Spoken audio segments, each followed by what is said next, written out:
عزیز دوستوں، بزرگوں اور بھائیوں، ہماری زندگی کے اندر ایک اہم پہلو جس سے ہم بڑی تکلیف کا شکار ہو جاتے ہیں اور بعض اوقات اذیت ناک حد تک وہ بات چلی جاتی ہے، وہ ہوتا ہے لوگوں کا باتیں کرنا۔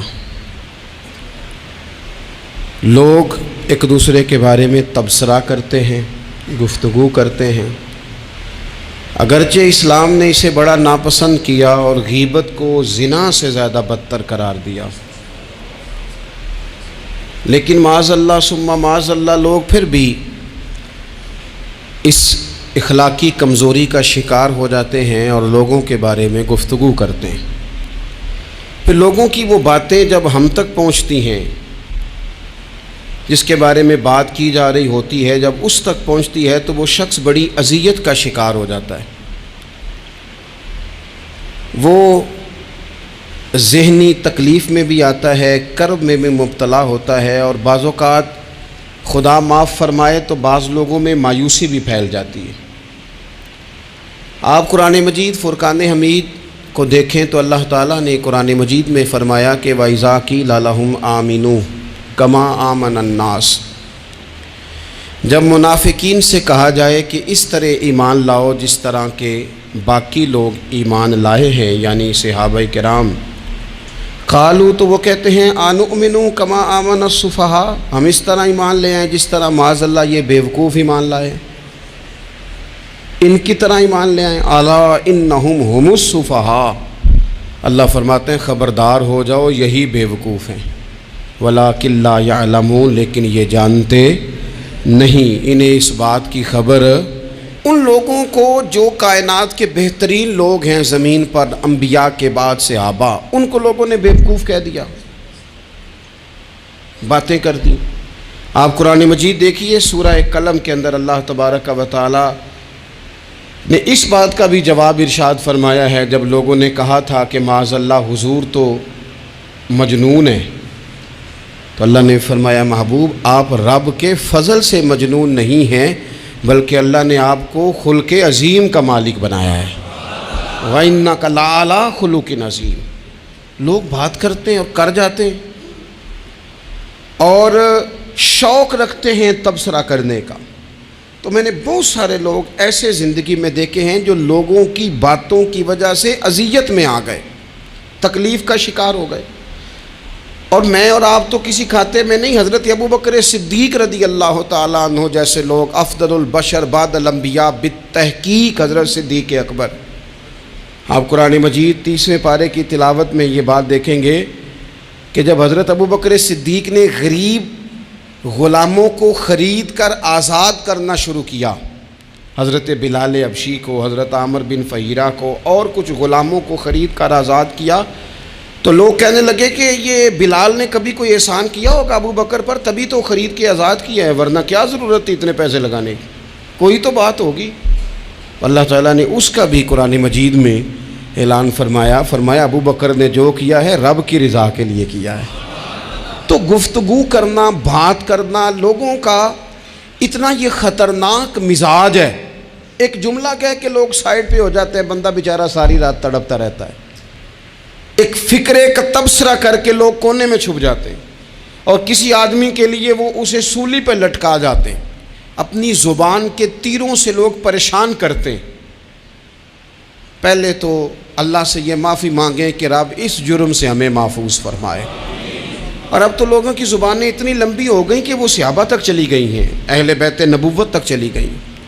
تبصروں کے شوق میں لوگوں نے یہ دیکھا ہی نہیں کہ میری حیثیت کیا ہے اور میں بات کس کی کر رہا ہوں، میری اوقات کیا ہے اور میں تبصرہ کس پہ کر رہا ہوں۔ بے باک ہونا اور بات ہے اور بدتمیز ہونا، ان دونوں میں فرق ہوتا ہے۔ تو میرے عزیز، ایک تو اس سے پرہیز کریں، اور پھر دوسرا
یہ تو کریں گے. اب ہوتا کیا ہے، ہم اس کا نفسیاتی اثر لیتے ہیں، ہم اس کا اثر لیتے ہیں. میں اکثر کہتا ہوں سارے لوگ ہی کانوں کے کچے ہوتے ہیں، کچھ تھوڑے زیادہ ہوتے ہیں، کچھ تھوڑے کم ہوتے ہیں. اور بعض لوگ کہتے ہیں اتنے لوگ فلانے بندے کی بات مانتے ہیں.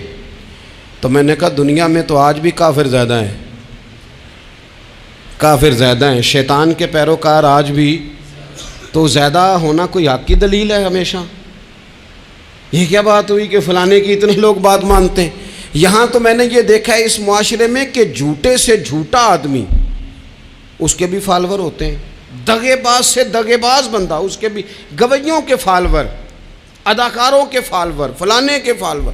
اس کا یہ تو بھئی انسان کا مزاج ہے. ہر بندہ کانوں کا کچا ہے، کوئی تھوڑا زیادہ کچا ہے، کوئی تھوڑا کم کچا ہے. تو باتیں تو ہوگی، لوگ منہ میں زبان رکھتے ہیں تو گفتگو تو کریں گے. اب یہ اثر لینے والے پہ ہے کہ وہ اس کا اثر کس طرح کا لیتا ہے. ہمارے ہاں بڑے بڑے سمجھدار لوگ نفسیاتی ہو جاتے ہیں، بڑی بڑی سمجھدار خواتین نفسیاتی ہو جاتی ہیں. میری ساس باتیں کرتی ہے، میری نند باتیں کرتی ہے، مجھے فلانا باتیں کرتا ہے، مجھے فلانا. بھائی باتیں، جس کے منہ میں زبان ہے اس نے بات تو کرنی ہے. اب آپ نے کیوں یہ دعویٰ کر لیا ہے کہ آپ اتنے اونچے چلے جائیں کہ آپ کو بات ہی کوئی نہ کرے؟ کیا حرج ہے اس میں؟ اگر کوئی آپ کو بات کر دے تو کیا ہیں ہم؟ کسی نے کر لی تو پھر کیا ہوا؟ اس کا اتنا اثر قبول کرنا کہ ساری رات سونا ہی نہ، پریشان ہو جانا. اور بعض لوگ ایسے ہیں جنہیں اتنی باتیں نہیں ہوتی جتنی انہیں ٹینشن ہوتی ہے. یعنی وہ دو بندے کونے میں کھڑے ہیں تو میری ہی بات کر رہے ہیں. اور بھائی وہ اتنا اہم نہیں ہے، انہیں کوئی اور کام بھی ہو سکتا ہے، تیری بات ہی انہوں نے کرنی. بلا وجہ لوگ سمجھتے ہیں کہ میں بڑا اہم آدمی ہوں، وہاں بھی مجھ پہ تبصرہ ہو رہا ہے، یہاں بھی ہو رہا ہے. اس پہلو سے باہر آئیں، اس کمپلیکس سے نکل آئیں. ابن حزم کہتے ہیں کہ مصر میں ایک تاجر بڑا کامیاب ہو گیا تھا، بڑا کامیاب تاجر ہو گیا. تو زندگی میں جتنے لوگ بھی کامیاب ہوتے ہیں ان سے حسد ہوتا ہے. اس سے بھی اس کے ارد گرد کے لوگوں نے حسد شروع کیا. اب تاجروں نے پلاننگ کی کہ اسے خراب کیسے کرنا ہے. وہ ایک دن اپنے گھر سے نکلا، سفید کرتا سفید پگڑی باندھ کے باہر. اب 5-6 لوگوں نے پہلے سے منصوبہ بندی کی ہوئی تھی. ایک صاحب اسے ملے، کہنے لگے ماشاءاللہ آج تو سفید کرتے پر سبز امامہ، سبز پگڑی بڑی ہی اچھی لگ رہی ہے. تو وہ ہنس کے کہنے لگا لگتا ہے آپ سو کے اٹھ کے آئے ہیں، پگڑی تو میری سفید ہے. اس نے کہا چلو پگڑی تو سبز ہی ہے، باقی آپ نہیں مانتے تو آپ کی مرضی. وہ آگے بڑھا. تو اب چونکہ پلاننگ تھی تو ایک شخص اور ملا. اس نے کہا کیا بات ہے، سفید کرتے پر آپ کا پیلے رنگ کا امامہ کیا جچتا ہے. اس نے کہا یار کو خدا کا خوف کر. ہنس کے کہا کیا ہو گیا، تیری اینک کا نمبر تو نہیں تبدیل ہونے والا ہوا؟ اور بھائی میں نے تو سفید کرتا اور سفید ہی امامہ باندھا ہے. اب 2-3 لوگوں کی دفعہ تو وہ مسکرایا، لیکن وہ ڈھیر سارے لوگوں نے منصوبہ بندی کی تھی. وہ جب چوتھے کے پاس گیا تو اس نے بھی کہا کہ کیا بات ہے سفید کرتے پر پیلے رنگ کے امامے کی. اس نے کہا پیلا کہاں ہے. اب وہ غصے ہونے لگا. اب وہ چھٹے کے پاس گیا تو اس نے کہا جناب کیا بات ہے سفید کرتا اور کالا امامہ. اب وہ غصے میں اتنا باولا ہوا کہ پہلے ہنسا پھر رویا. پھر اسے سمجھ نہ آئی کہ دکان کا تالا کس چابی سے میں نے کھولنا ہے. بس وہ شام ہوئی تو اس بیچارے کو بچوں نے روڑے مارنے شروع کر دیے. وہ اتنی تکلیف میں آ گیا کہ لوگ اسے پاگل کہنے لگے. کیوں؟ اس لیے کہ لوگ منصوبہ بندی، افواہ تھی نا کہ میری طبیعت خراب ہے، تو لوگوں نے حال پوچھ پوچھ کر بیمار کر دیا. لوگوں کی باتیں، لوگوں کے تبصرے، لوگوں کے کومنٹس. بولے امام شافعی فرمانے لگے لوگوں کی باتیں پتھروں کی طرح ہوتی ہیں، یہ روڑوں کی طرح ہوتی ہیں. اگر انہیں کمر کے اوپر رکھ لو گے نا تو یہ تمہاری کمر توڑ دیں گی، اور اگر تم ان کو اپنے پیروں کے نیچے رکھ لو گے تو تمہارا قد اونچا ہو جائے گا.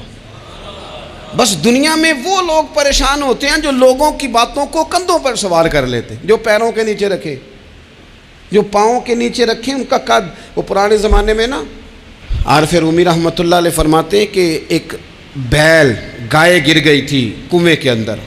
تو اب وہ لوگ اس کو نکال تو نہیں سکتے تھے، تو انہوں نے اس طرح کیا کہ مٹی ڈالنی شروع کر دی کہ اب بدبو آئے گی، پریشانی ہوگی، تو اس کو بند کر دیتے ہیں اندر ہی کنویں کو. کنواں نئی جگہ پہ کھود لیتے ہیں. انہوں نے جب اس کے اندر مٹی ڈالی نا تو وہ گائیں جو تھی وہ مٹی جھاڑ کے تو مٹی کے اوپر آ گئی. انہوں نے پھر مٹی ڈالی تو وہ تھوڑی اور اوپر آ گئی. اور مٹی ڈالی تو اور وہ مٹی ڈالتے گئے اور گائیں وہاں سے کنویں سے باہر آ گئی. لوگوں نے دفن کرنا چاہا, وہ باہر نکل آئی. اور میرے بھائی, لوگ بھی اپنی باتوں میں دفن کرنا چاہتے ہیں, لیکن یاد رکھنا جو چمکنے والے تھے وہ چمکتے ہی رہے. جن کو اللہ نے عزت دی تھی ان کی گھٹائی کوئی نہیں سکا. اتنی لمبی زبانیں کھول کے لوگوں نے صحابہ کے بارے میں باتیں کی. باتیں ہو رہی ہیں, لوگ جن کو دبانا چاہتے تھے. آج نہیں صوفیاء کی مخالفت شروع ہوئی, ان کے زمانے میں بھی ہوئی. ان کے دور میں ان کے خلاف کتابیں لکھی گئیں. لکھنے والے خدا جانے کہاں ہیں, اور داتا صاحب ہو رہی ہے, خواجہ صاحب ہو رہی ہے.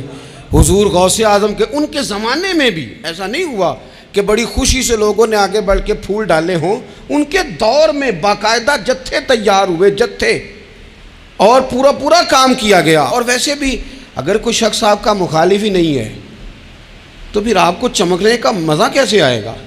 کوئی تو مخالف ہو نا, کوئی تو ہو نا جو کوئی بات کرے. دیکھیں نا, اگر اندھیرا نہ ہو, رات نہ ہو, تو بلب کی کوئی اہمیت رہ جائے گی؟ یہ چمکتا ہی تب ہے جب اندھیرا زیادہ ہوتا ہے. ہم کہتے ہیں اندھیرا ہو گیا, اور بھائی تجھے چمکنے کا موقع دیا ہے اندھیرے نے, تجھے اس نے عروج دیا. تندی باد مخالف سے نہ گھبرا اے عقاب, یہ تو چلتی ہے تجھے اونچا اڑانے کے لیے. تو باتوں سے پریشان نہ ہو. میں نے کہا کہ اگر آپ باتوں کا پہاڑ بنا کے اوپر سوار ہو جائیں گے نا تو قد اونچا کریں گی باتیں. جو بندہ ڈسکس ہونے لگ جاتا ہے وہی تو مشہور ہوتا ہے, اسی کی تو بات ہوتی ہے. دیکھیں کیا ہوتا تھا بھلا مکے میں. کوئی بندہ باہر سے آتا تو ابو جال اسے کھڑا کر کے کہتا حضور کے پاس نہ جانا. تو کہتا پتہ تو کروں بھلا نبی پاک کے پاس کیا ہے, پتہ تو کروں بھلا حضور کے پاس کیا ہے. تو جن سے تعارف نہیں ہونا تھا وہ بھی تعارف کرا رہے تھے رسول پاک کا. تو اس لیے باتوں سے گھبرا جانا. ہاں, ایک بات ہمیں کتاب و سنت میں ملتی ہے, اس پر ضرور غور کریں. تہمت والی جگہ سے بچیں, تہمت کا موقع نہ دیں. مطلب بلا وجہ ہی اپنے لیے بحث کا دروازہ کھولنا یہ درست نہیں ہے. اپنے لیے ہم نا دروازے کھول لیتے ہیں بحث کے, مفت کی بحث ہو رہی ہے, فلانا بھی ڈسکس کر رہا ہے. کچھ چیزیں ایسی ہوتی ہیں جو سب کی سمجھ کی نہیں ہوتی, وہ سب کے سامنے ڈسکس کرنا ضروری نہیں ہوتا. حضرت سیدنا ابو ہریرہ رضی اللہ تعالیٰ عنہ فرمایا کرتے تھے, مجھے نبی پاک علیہ السلام نے علم کی 2 تھیلیاں دی ہیں, میں نے ایک کھولی ہے تمہارے سامنے, ایک کھولی ہے, دوسری نہیں کھولوں گا. اس لیے کہ ہر بندے کو بات اس کے ظرف کے مطابق کرنی چاہیے. تو موقع نہ دیں. نبی پاک صلی اللہ علیہ وسلم نے فرمایا, اس بندے نے اپنی, یہ بخاری میں موجود ہے, فرمایا اس نے اپنی عزت اور اپنی جان کو محفوظ کر لیا جو فتنے والی جگہ سے بچ گیا. جہاں تہمت لگ سکتی ہے اس جگہ سے بچیں. جان بوجھ کے لوگوں کو موقع نہ دیں باتیں کرنے کا, جان بوجھ کے موقع نہ دیں.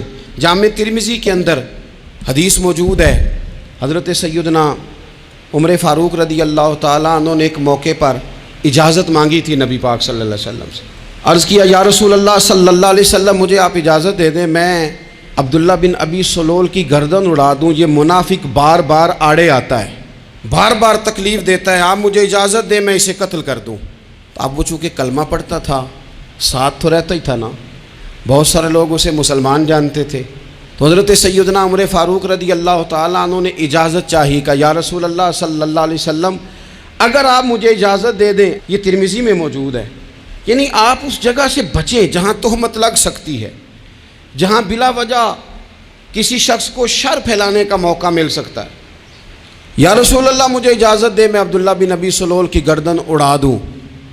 تو نبی پاک صلی اللہ علیہ وسلم نے فرمایا کہ عمر, اگر میں تمہیں ایسا کرنے کی اجازت دوں گا تو لوگ کہیں گے کہ وہ اپنے قریبیوں کو انہوں نے مروانا شروع کر دیا ہے, ساتھ والوں کو ہی مروانا شروع, لوگ تو اسے مسلمان سمجھتے ہیں نا.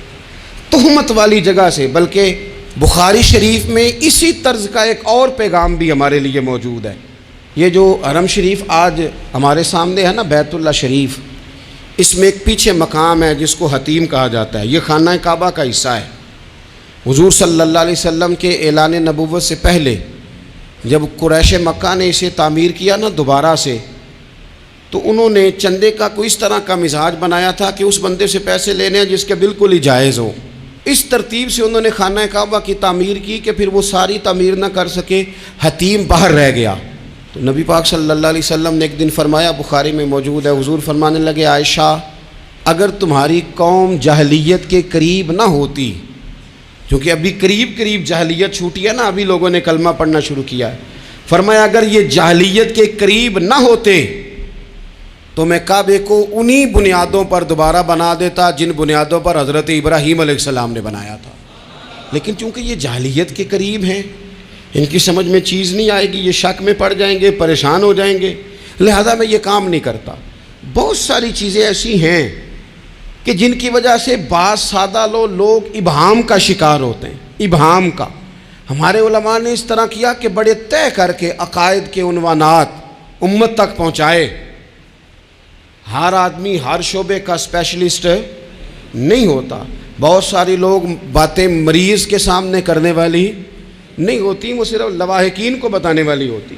پھر کچھ لوگ اور آئے جنہوں نے کہا کہ ہم تو ایفیشنسی دکھائیں گے، کچھ خاص ہر بات کھول کر لوگوں کے سامنے رکھیں گے۔ اس کا نقصان پھر یہ ہوتا ہے کہ سادہ لوگ مشکلات کا شکار ہوتے ہیں۔ وہ پھر جب کہتے ہیں ہر چیز ڈسکس کر لینی چاہیے تو پھر باتیں دور نکل جاتی ہیں۔ پھر لوگوں نے انبیاء کرام علیہم السلام کی اجتہادی خطاؤں کو ڈسکس کرنا شروع کیا۔ ربنا ظلمنا انفسنا، اگر حضرت آدم یہ لفظ کہیں تو ان کے لیے تو ٹھیک ہے، لیکن اگر کوئی غلام اور امتی اور بیٹا اٹھ کے یہ لفظ کہے تو اس کے لیے ٹھیک نہیں ہے۔ تو میرے عزیز ایسے کام نہ کریں جس کی وجہ سے بلا وجہ بحث کا۔ ہمارے یہاں کچھ لوگوں کو شوق ہے خبروں میں رہنے کا، وہ ایسی باتیں چھیڑتے ہیں جن سے نہ وہ خبروں میں رہ سکیں۔ میں نے دیکھا ہے وہ کہتے ہیں جی میں نے کوئی انوکھی بات کرنی ہے۔ بھئی انوکھی بات کرنے سے بندہ مشہور تو ہو جاتا ہے۔ ہمارے زمانے میں مشہور ہی وہ ہوتا ہے جو دوسروں سے ذرا ہٹ کے بات کرے، انوکھی کرے۔ وہ ہمارے لطیفہ لکھا ہے نا، ایک اہل عرب کا ایک ہجا نام کا عربی کا ایک لطائف سنانے والا شاعر ہے، تو وہ کہتا ہے کہ ایک شخص نے ایک دفعہ کہہ دیا تھا گدھا کھانا جائز ہے۔ بڑے بڑے علماء اس کے گھر چلے گئے کہ بھئی کوئی دلیل، کوئی جزیہ، کوئی کہاں سے، کوئی کتاب، کوئی حوالہ، کوئی شے۔ اس نے کہا روز آؤ گے ایک بندے کو بتاؤں گا، کٹھا اسٹیج لگاؤ، ایک ہی دفعہ حوالے دیتا ہوں، روز نہیں دیے جاتے۔ وہ اسٹیج لگ گیا، دنیا جمع ہو گئی، جنہوں نے کبھی ٹائم نہیں نکالنا، تو یہ ذرا انوکھی بات جو کر رہا تھا، وہ سارے لوگ آ گئے۔ تو وہ اسٹیج پہ چڑھا تو کہنے لگا مجھے جانتا کوئی نہیں تھا، چلو اب بدنام جو ہوں گے تو کیا نام نہ ہوگا، اب قیامت تک کہو گے تو صحیح نا۔ وہ اس مولوی نے گھر جنہیں ایک بار آخیا نہیں سی گدھا کھانا جائز ہے، چلو بدنام جو ہوں گے تو کیا۔ تو بہت سارے ایسے لوگ ہیں جو ہیں بدنام، پر چلو نام تو ہو گیا نا، بدنامی صحیح، شرارت صحیح، شیطانیت صحیح، لیکن نام تو ہو گیا۔ تو اس لیے کوئی ایسا انوکھا کام جس سے لوگوں کی، میں آپ سے بڑی گزارش سے عرض کروں، اعلیٰ حضرت بریلوی رحمۃ اللہ علیہ نا لالٹین کے اندر مٹی کا تیل جلایا جاتا ہے ہمارے ہاں، تو مٹی کا تیل ظاہر ہے اس سے بدبو آتی ہے، تو مسجد میں وہ جلانا جائز نہیں تھا۔ تو ایک صاحب ارنڈی کا تیل لائے، وہ خوشبو والا ہوتا ہے، وہ لا کے انہوں نے نا اعلیٰ حضرت بریلوی رحمۃ اللہ علیہ کو لالٹین میں ڈال کے دیا اور کہا کہ یہ مسجد میں اس کو جلاتے ہیں چونکہ اس کے اندر سے خوشبو آتی ہے، بدبو نہیں آتی۔ تو وہ جو شرعی عذر ہے نا، حضور نے فرمایا کہ جمعے والے دن غسل کر کے آؤ تاکہ کسی کے پسینے سے ایک دوسرے کو تکلیف نہ ہو۔ کچا لہسن پیاز کھا کے مسجد آنا اس لیے منع کر دیا گیا کہ منہ کی بدبو سے تکلیف ہو، تو مسجد میں کوئی ایسی چیز جو بدبو کا باعث بنے منع ہے۔ اب انہوں نے وہ تیل لا کے لالٹین میں ڈالا جس سے خوشبو آتی تھی اور لالٹین بھی روشن ہوتی تھی۔ تو اعلیٰ حضرت فاضل بریلوی رحمۃ اللہ علیہ اپنے اس خادم سے فرمانے لگے کہ اب لوگ تو آئیں گے نا، تو ہمارے علاقے میں تو ساری دنیا مٹی کے تیل سے ہی چلاتی ہے، تو اب آپ نے ایک خوشبو والا تیل لا کے ڈال تو دیا ہے اس کے اندر لالٹین میں، پر یہ لوگوں کو بتائے گا کون کہ یہ تیل وہ نہیں ہے؟ لوگ تو یہاں سے دیکھ کے جائیں گے اور جا کے کہیں گے کہ اتنے بڑے عالم کی مسجد میں اگر جل رہا ہے تو ہم کیوں نہ جلائیں۔ تو فرمانے لگے وہ شخص کے حضور پھر حال کیا ہے؟ فرمانے لگے آپ فرضوں کا سلام پھیر کے دعا سے پہلے لالٹین کے پاس کھڑے ہو جائیں اور جو بندہ گزرے اسے بتاتے جائیں کہ یہ مٹی کا تیل نہیں، یہ مٹی کا تیل نہیں، یہ مٹی کا تیل۔ ہر شخص کے ذہن تک بات اتر جائے تاکہ لوگ کسی ایسی چیز کا شکار نہ ہو جائیں جس سے کہ ان کے مزاج میں کوئی غیر شرعی چیز عروج پکڑ لے۔ تو میرے عزیز ہم نہ کچھ بدگمانیاں لوگوں کے اندر لوگ ڈالتے ہیں۔ ہمارے ہاں بالخصوص پاکستان میں جب سے سیاسی فرقہ واریت شروع ہوئی ہے، سیاسی ہماری قوم کا مزاج اتنی بری طرح خراب کیا گیا ہے. ہمارے نوجوان بچے جو بڑے سنجیدہ پڑھے لکھے، ان کی گفتگو اپنے سیاسی مخالف کے بارے میں اتنی لوز کر دی گئی ہے، اتنی کمزور کر دی گئی، اتنی خوفناک کر دی گئی ہے کہ اس طرح تو کبھی نہیں ہوا تھا. یہ مزاج جو لوگوں کو دیا جا رہا ہے، قومیں اپنے اخلاق کے طور پر زندہ رہتی ہیں. بد اخلاقیاں کبھی بھی انسانوں کو اونچا کر سکتی، پیچھے رہ جاتے ہیں لوگ. تہذیب کسی سوسائٹی کا حسن ہوتا ہے، اور اگر ایک سیاسی مخالف کے لیے آپ کا یہ والا مزاج بن جائے، اپنے سیاسی قد کو اونچا کرنے کے لیے آپ ان چیزوں کا سہارا لیں، یہ درست نہیں ہے. اخلاقی رویے میں کہوں گا کسی بھی سیاسی جماعت سے وابستگی ہے وہ 100% رکھے جو اس کی سمجھ میں آتی ہے، لیکن اپنے اخلاقی مزاج کو کبھی کمزور نہ ہونے دے، اخلاقی رویہ کبھی کمزور نہ ہونے دے. یہ کیسے ہو سکتا ہے؟ دیکھیں، ابو جہل، ابو لہب، عتبہ، عتیبہ، شیبہ، وہ وہی باتیں کر سکتے تھے جو ان کے مزاج کی تھیں، جو آج تک لوگ کسی بھی دیندار کے بارے میں کرتے ہیں. تو انہوں نے وہی باتیں آ کے کی تھی جناب ابو طالب کے ساتھ. انہوں نے کہا تھا کہ اگر معاذ اللہ ان کو دولت چاہیے تو ہم دیتے ہیں. بڑے سے بڑے مخلص آدمی پر آج لوگ دعویٰ نہیں کرتے کہ دولت کے لیے لگا ہوا ہے. انہوں نے کہا دولت چاہیے تو دیتے ہیں، اگر کسی خاتون سے نکاح کرنا چاہتے ہیں تو کرا دیتے ہیں، سرداری چاہیے تو دے دیتے ہیں. اب یہ سوچ ہی اتنی ہے، اس سے آگے جاتی نہیں. وہ معاذ اللہ حضور کے بارے میں اور بھی باتیں کرتے، یہ شاعر ہیں، یہ جادوگر ہیں، یہ فلاں ہیں. لیکن میرے نبی پاک علیہ الصلوۃ والسلام نے کبھی بھی ان کی ذاتی زندگی کو ڈسکس نہیں کیا، کبھی نہیں کیا. ابو جہل شراب پیتا تھا، لیکن حضور نے کبھی سوسائٹی میں یہ بات لوگوں کے سامنے بیان نہیں کی. وہ لوگوں کے پیسے دبا لیتا تھا، کئی جگہوں پہ حضور نے پیسے نکلوا کے دیے، لیکن جگہ جگہ گلی گلی کھڑے ہو کے حضور نے یہ نہیں فرمایا کہ یہ اس طرح کا ہے. آپ اپنے مخالفین کے بارے میں ضرور کلیم کریں، ثبوت کے ساتھ ضرور بات کریں، یہ ضروری ہے، لیکن آپ کا رویہ اتنا گھرا ہوا نہیں ہونا چاہیے کہ لوگ سمجھیں کہ یہ قوم تو اخلاق سے ہٹ گئی ہے. آپ اختلاف کریں، لیکن اختلاف کے بھی آداب ہوتے ہیں. اس ادب کے دائرے کے اندر رہ کے صحابہ کے بیچ بھی رائے کا اختلاف ہو جاتا تھا، ہو جاتا ہے، ہو جایا کرتا ہے. حضور اس اختلاف کو قبول کرتے، بھئی ہو جاتا ہے رائے کا اختلاف اپنوں میں، لیکن اس کے اندر انسان توہین پہ اتر آئے، اس کا لہجہ اس طرح کا ہو جائے جس طرح کی بازاری گفتگو کی جاتی ہے، تو محسوس ہوتا ہے کہ یہ تربیت کا فقدان ہے. یہ لہجے باوقار لوگوں کے نہیں ہوا کرتے. لہجے کو کبھی برا نہ ہونے دیں، انداز کو. لوگ آپ کو چھیڑیں گے، اپنی جگہ پہ کھینچ کے لانے کی کوشش کریں گے، بڑا کچھ لوگ کریں گے، لیکن آپ اپنی جگہ سے آپ تبدیل نہیں ہوں گے. آپ کہیں گے یار میرا ایک معیار ہے، میری ایک حیثیت ہے، میں اپنی حیثیت چھوڑ سکتا؟ میں اپنی حیثیت نہیں چھوڑ سکتا. ہر بندے کو آپ ڈسکس کریں گے. تو تہمت والی جگہ سے ضرور بچیں، بدگمانی سے ضرور بچیں، لیکن ہر شخص کو اس کے معیار کے مطابق اتر کا جواب دینا یہ باوقار لوگوں کا سٹیٹس نہیں ہوتا. وہ کہتے ہیں جا بات کر جا کے، تو کون ہوتا ہے تیری بات کرے اب ہم ہر شخص کے منہ لگیں؟ یہ کیسے ہو سکتا ہے؟ نبی پاک صلی اللہ علیہ وسلم گزر رہے تھے، صحیح بخاری میں موجود ہے. آپ کی اہلیہ حضرت صفیہ رضی اللہ تعالیٰ عنہ آپ کے ساتھ تھیں. رات کا وقت تھا، حضور گزر رہے تھے، تو صحابہ کچھ کھڑے تھے، تو حضور نے ایک کو بلا کے کہا کہ یہ میری بیوی ہیں، صفیہ ہیں. عرض کرنے لگے حضور مجھے میری ماں روئے، میں کوئی آپ کے بارے میں بدگمانی کرتا؟ تو حضور نے جواب میں کیا کہا؟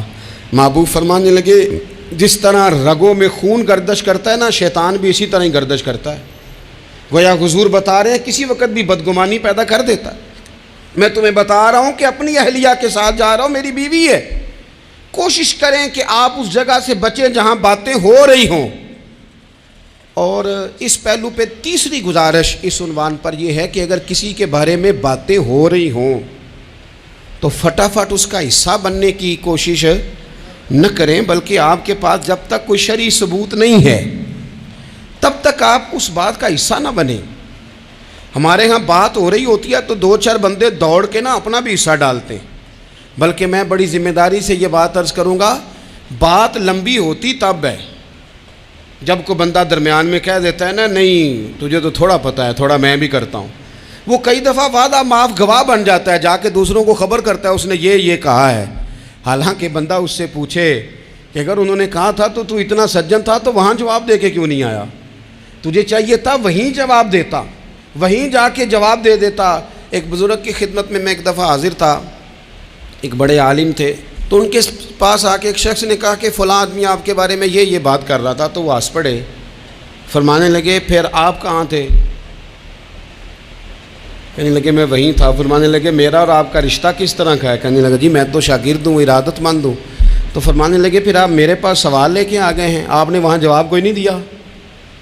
فرمانے لگے اب تو میرے سامنے بیٹھ، پہلے اس سوال کا جواب میں تجھے دوں، پہلے تجھے قائل کروں۔ اگر تو قائل ہوتا نا تو پھر تو یہ بات لے کے میرے پاس نہ آتا، پھر تو وہاں تو کلیئر کر آتا۔ تیرے اندر کجی ہے، تو بات کا حصہ بنا ہے، اور میرے نزدیک اس سے بڑا تو مجرم ہے کہ تو نے بات کو سنا ہے۔ وہ تو کوئی ہے، اور تو اپنا تھا، تو نے اپنا ہو کے یہ باتیں سنی، تو نے ہاں کی، تو وہاں بیٹھا رہا، تو اپنا تھا۔ اور حضور نے فرمایا محبت تو بندے کو اندھا بہرا اور گونگا کر دیتی ہے، جو کسے دا عاشق ہوئے ہوتے گل اسے دی کرد ہے، 100 مکر بہانے کر کے او دے ہی مرنے مرد ہے۔ تو نے سن کیسے لی؟ تیرے کانوں نے گوارا کیا؟ پہلے تو مطمئن ہو نا، تو اگر مطمئن ہوتا تو بات آگے وہیں جواب دے کے آتا۔ جب تو ہی غیر مطمئن ہے تو میں کسی اور کو کیا جواب دوں؟ تو مدد کریں اپنے بھائی کی اس معاملے میں کہ اگر آپ کلیئر ہیں تو پھر آپ اسے وہیں کلیئر کریں، کہیں یار میری بات سن، یہاں تک تو بات ٹھیک ہے، اس بات کا میں گواہ ہوں، یہ ہو سکتی نہیں۔ اور نبی پاک کا یہ طریقہ ہے۔ مسند امام احمد بن حنبل میں حدیث موجود ہے، حضرت عبداللہ ابن مسعود رضی اللہ تعالیٰ عنہ، کمال آدمی حضرت عبداللہ ابن مسعود، حضور نے فرمایا عبداللہ ابن مسعود سے قرآن سیکھا کرو، یہ اسی طرح پڑھتے ہیں جس طرح میرے اوپر نازل ہوا تھا۔ حضرت عبداللہ ابن مسعود کو نبی پاک علیہ السلام نے فرمایا درخت پہ چڑھ کے ذرا میرے لیے مسواک تو اتار دو۔ حضرت عبداللہ ابن مسعود کی پنڈلیاں پتلی پتلی تھی، ٹانگیں پتلی تھیں، وہ درخت پہ چڑھے، ہوا چلی تو کپڑا تھوڑا ہٹ گیا، تو بعض لوگ ان کی پتلی پنڈلیوں کا مذاق اڑانے لگے، معاذ اللہ، دیکھو کیسی باریک باریک پنڈلیاں ہیں، کیا انداز ہے۔ اب حضور بیٹھے ہیں نا، تو انہوں نے جو بات کی تھی وہ بات بھی درست تھی، پنڈلیاں واقعی پتلی تھیں، اور کوئی بھی اس انداز میں دیکھتا تو شاید مسکراتا۔ جب انہوں نے کہا نا دیکھو پتلی پنڈلیاں، تو حضور نے ہمارے لیے طریقہ کیا چھوڑا، ہمارے لیے سیرت کیا چھوڑی۔ حضور سید عالم فوراً ارشاد فرمانے لگے، نبی پاک فرمانے لگے چپ کرو، تم میرے عبداللہ کی پنڈلیوں کو پتلا پتلا کہہ رہے ہو نا، قیامت کے دن جب میزان لگے گا اور ان پنڈلیوں کا تمہیں وزن پتہ چلے گا، پھر پتہ چلے گا میرے عبداللہ کی شان کیا ہے۔ یہ بڑی وزنی پنڈلیاں ہوں گی، جب ان کا میزان پر وزن تلے تو آپ دفاع کریں۔ نبی پاک صلی اللہ علیہ وسلم نے فرمایا اگر کسی جگہ تیرے بھائی کی عزت پر حملہ ہو رہا تھا اور تو بچانے پر قادر تھا اور تو نے اس کی عزت سے اس شر کو روک دیا، کہا نہیں یار ایسی بات نہیں ہے، تم غلط کہہ رہے ہو، فرمایا اگر تم کسی کی عزت کا دفاع کرو گے تو فرمایا جہاں تمہاری عزت خراب کی جا رہی ہوگی رب وہاں تمہاری عزت کا دفاع فرمائے گا، اللہ تمہاری عزت کا محافظ بن جائے گا۔ لیکن ہم کیا کرتے ہیں، ہم لوگ باتیں کر رہے ہوتے ہیں تو ہم ان باتوں میں ایک بات اور شامل کرتے ہیں، ہم ان باتوں میں ایک بات اور شامل کر لیتے ہیں اور انداز اختیار کر لیتے ہیں، اور جو آپ کے حق میں ہے اس نے مخالف نہیں ہونا، اور جو مخالف ہے اس نے کبھی حق میں چھوڑیں۔ آپ کس کو قائل کر رہے ہیں؟ جس کی سمجھ میں آتی ہے وہ قبول کرے، نہیں آتی تو دروازہ کھلا ہے، کہیں اور تشریف لے جائے۔ ہمارا یہ مزاج بن گیا کہ بلا وجہ کی وضاحتیں بھی بندے کو کمزور کرتی ہیں، بلا وجہ ہم کمزور پڑ جاتے ہیں، تھوڑے بے نیاز ہو جائیں، چھوڑیں کچھ بے نیاز بنے، طبیعت کوئی بے نیاز، ہم نہ بے نیاز نہیں ہوتے، ہر بات کو سوچتے ہیں، ہر بات کی وہ جی وہ فلانے نے پتہ کیا کہا ہے، تو بڑی معذرت سے بالخصوص خواتین کا مسئلہ ہوتا ہے، وہ کہتے ہیں پوری دسو، نہیں دسو نے آخیا کی، بھئی آپ نے کیا کرنا ہے، اس کے لیے پھانسی کا حکم لگانا ہے آپ نے، چھوڑ دیں، بات ہو گئی ختم ہو گئی۔ اپنی زندگی میں تھوڑی سی بے نیازی بھی پیدا کریں، تھوڑی سی بے نیازی، ہر ایک کی بات سننا، ہر ایک کی بات پر غور کرنا، ہر بندے پر تبصرہ شروع کر دینا، وہ تو تکلیف آ جائے گی۔ وہیں سے جہاں سے بات شروع کی تھی پھر وہیں لاتا ہوں کہ باتوں کا اثر لیں لیکن صرف خیر کی باتوں کا اثر لیں، لیکن صرف اچھے لوگوں کی باتوں کا، ہر ایک کی بات کا اثر لوگے لوگ دو قدم نہیں چلنے دیں گے۔ اور دوسرا میں آپ کو بڑی ذمہ داری سے عرض کرتا ہوں، ہم ویژن والے لوگ ہیں، ہماری 1400 سال کی تاریخ ہے، ہم ویژن والے لوگ ہیں۔ یہ نہیں ہے کہ ادھر ایک بندہ آیا تو تھوڑی سی ہم اس کے پیچھے چلے جائیں گے، پھر کل ایک اور آئے گا تو تھوڑا سا اس کے پیچھے چلے جائیں گے۔ یہ تو وہ لوگ ہوتے ہیں جن کے پیچھے بنیاد نہیں ہوتی۔ اور جن کی پوری بنیادیں ہونا. وقت زیادہ ہو گیا ورنہ میں آپ کو اپنی سند پڑھ کے بتاتا کہ ہماری سند امام بخاری تک کیسے جاتی ہے اور امام بخاری کی رسول پاک تک کیسے جاتی ہے. یہ تو ایک تسلسل ہے. تو اس لیے بڑی جلدی آزمائش کا شکار نہ ہوا کریں. باتیں کس لیے ہیں؟ جو بندہ ویلا ہے اس نے بھی 4 باتیں تو ہر بات کا اثر نہ لیں. بالخصوص جوانوں سے کہتا ہوں ٹارگٹ اچیو کرنے کے لیے سب سے پہلے تو مقاصد کا تعین کرے جانا کے دور پھر اس پہ لگ پڑے. باتیں ہوتی رہیں گی لیکن باتوں کو پشت پہ سوار نہیں کرنا. باتوں کو پاؤں کے نیچے رکھنا ہے. قد اونچا ہو جائے گا, قد اونچا ہو جائے گا. پشت پہ سوار کرو گے تو گردن ٹیڑھی کر دیں گے. آپ بس بڑھتے جائیں. گھوڑا جب دوڑتا ہے نا دوڑتا ہے تو اس کے پیروں کو جھاڑیاں لگتی ہیں, لیکن اگر دوڑتا رہے تو کوئی جھاڑی کہیں رہ جاتی ہے, کوئی کہیں رہ جاتی ہے.